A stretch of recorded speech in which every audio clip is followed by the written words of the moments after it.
लाडक्या बहीण योजनेचा अर्ज आज सगळ्या स्त्रियांनी भरलेला आहे. म्हणून त्यांना एक टेन्शन राहतं की माझा स्टेटस अजून पेंडिंग का दाखवत आहे.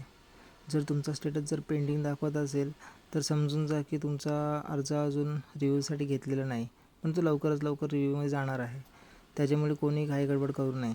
आणि जर तुमचा अर्ज इन रिव्ह्यू दिसत असेल तर तुमचा अर्ज हा लवकरात लवकर चेकिंगसाठी घेतला जाणार आहे. आणि तुमचा अर्ज जर व्यवस्थित फिल केलेला असेल, म्हणजे व्यवस्थित जर भरलेला असेल, तर तुमचा अर्ज हा चेकिंगसाठी पुढे जाणार आहे. म्हणजे त्यात काही त्रुटी येणार नाही. आणि जर व्यवस्थित जर भरला गेलेला असेल तर तुमचा अर्ज हा ॲप्रूव्ह होणार आहे. म्हणजेच तो व्यवस्थित भरला गेला असेल तर. जर व्यवस्थित भरला नसेल तर तो डिसअप्रूव्ह होणार आहे.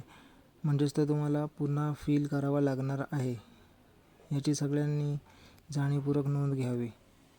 आणि जर तुमचा अर्ज व्यवस्थित फिल झाला तर तो ॲप्रूव्ह होणार. ज्यांचा ऑनलाईन स्टेटस ॲप्रूव्ह दिसेल त्याला काही करण्याची गरज नाही. त्यांचे ऑटोमॅटिक पैसे हे अकाउंटमध्ये येणार आहेत. आणि ज्यांचा अर्ज हा नीट फिल होणार नाही त्यांचा अर्ज हा डिसअप्रूव्ह होणार आहे. म्हणजेच त्यांना अर्ज हा पुन्हा भरावा लागणार आहे. पण एक आहे की त्यांना घाबरण्याचं कारण नाही. अर्ज हा परत भरून मिळतो. त्याच्यामुळे परत त्यांना ती प्रोसेस करावी लागणार आहे आणि तो अर्ज भरून घ्यावा लागणार आहे. तेव्हाच त्यांची ती प्रोसेस पुढे होईल. आणि ज्यांचा अर्ज हा ॲप्रूव्ह होईल त्या बहिणींच्या अकाउंटमध्ये थोड्याच दिवसात पैसे जमा होणार आहेत.